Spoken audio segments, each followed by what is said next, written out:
a fundamental teaching and principle of Scripture to beware of those in ministry for sordid gain. If somebody is not willing to make tents, they shouldn't be in leadership or in ministry.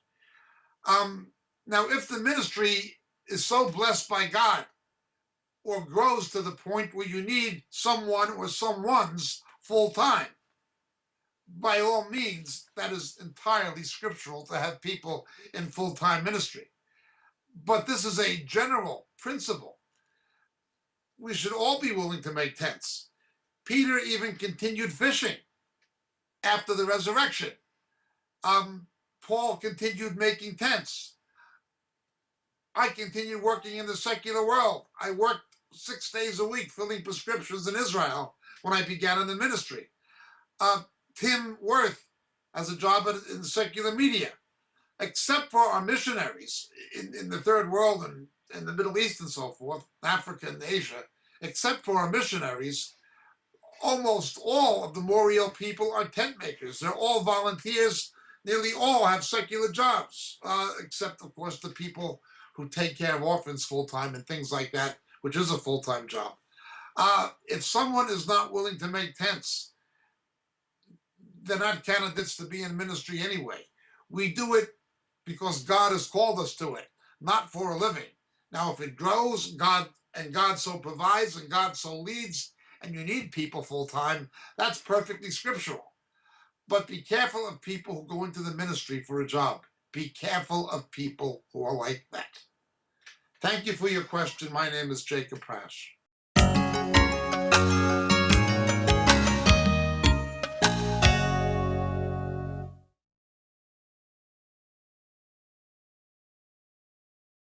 Blessings, dear friends. Greetings in Jesus. This is your friend Jacob Prasch speaking to you at the moment from the UK.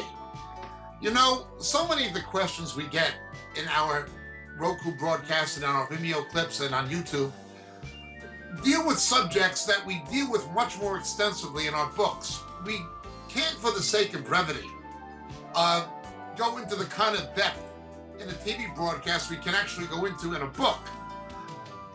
But so many of the questions come from material that are expounded in the books on a much more broader scale that it's almost frustrating sometimes that we can't spend hours and hours answering the questions that are given to us.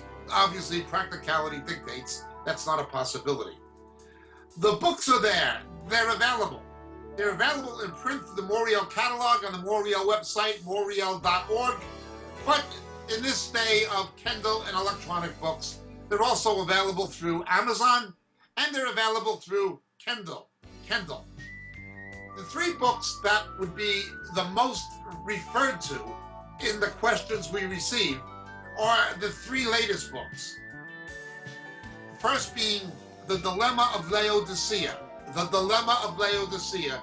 It's an exposition of the 7 churches in Revelation, culminating with the final 2 churches, Philadelphia and Laodicea particularly, setting the stage for the return of Jesus. The Dilemma of Laodicea would be the first. The second would be Shadows of the Beast. Shadows of the Beast. How the coming Antichrist, how his identity will be revealed to the faithful church. The rapture will not happen.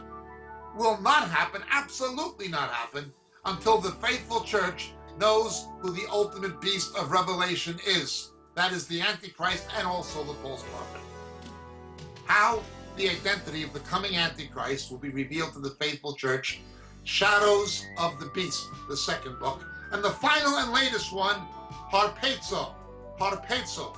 What the scripture actually teaches about the rapture, the snatching away which takes place between the 6th and 7th seals in the book of Revelation.